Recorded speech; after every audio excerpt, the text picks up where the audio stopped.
Hello guys, welcome back to another video. ఈ రోజు మనం high protein soya chunks egg recipe ఎలా చేసుకోవాలో చూడబోతున్నాం. దీన్ని మనం జిమ్కు వెళ్లే ముందు కూడా ప్రీ వర్కౌట్గా తీసుకోవచ్చు. ఇంకా లేట్ ఎందుకు స్టార్ట్ చేసేద్దాం పదండి. ముందుగా దీనివల్ల మనకు అడ్వాంటేజెస్ ఏంటంటే దీంట్లో హై ప్రోటీన్ ఉంటుంది. ముందుగా స్టవ్ మీద ఒక బాండల్ని పెట్టుకొని దాంట్లో 2 గ్లాసులు నీళ్లు పోసుకోవాలి. ఆ తర్వాత నీళ్ళు ఒక 5 నిమిషాలు వేడెక్కిన వెంటనే కొంచెం సాల్ట్ వేసుకొని ఇంకా 2 కప్పులు సోయా చంక్స్ అయితే వేసుకోవాలి. 2 కప్పులు అంటే 100 గ్రామ్స్.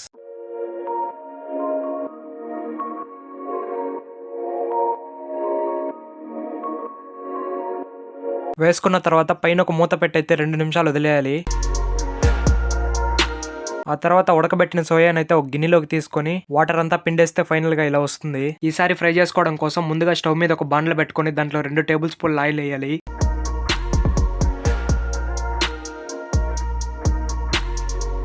వేసిన తర్వాత ఒక ఎర్రగడ్డ అయితే కట్ చేసేయాలి. మామూలుగా చాలా మందికి సోయా చంక్స్ రెసిపీ తినాలంటేనే బోరు కొడుతుంటుంది. అలాంటప్పుడు ఈ స్టైల్లో చేసుకొని తిన్నారంటే ఖచ్చితంగా చాలా బాగుంటుంది. ఇంకా ఎర్రగడ్డలు నూనెలో వేగిన తర్వాత 2 టమాటాలను అయితే వేసుకోవాల్సి ఉంటుంది.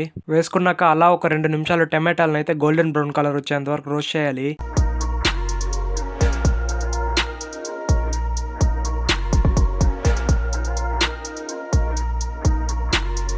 ఆ తర్వాత కొంచెం సాల్టు, ఇంకా కొంచెం పసుపు, ఇంకా ఫైనల్గా దాంట్లో 2 ఎగ్స్ వేసుకొని కొంచెం తిప్పాలి.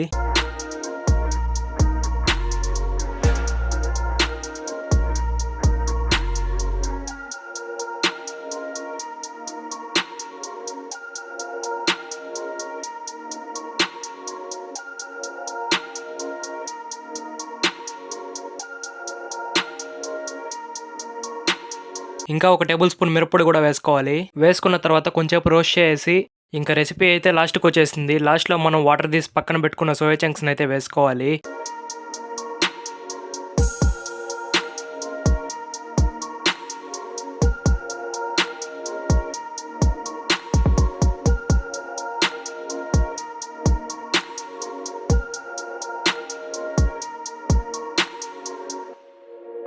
ఫైనల్గా స్టవ్ని ఆపే ముందు మంచి స్మెల్ కోసం కొంచెం కొత్తిమీర వేసుకొని స్టవ్ని అయితే ఆపేయచ్చు.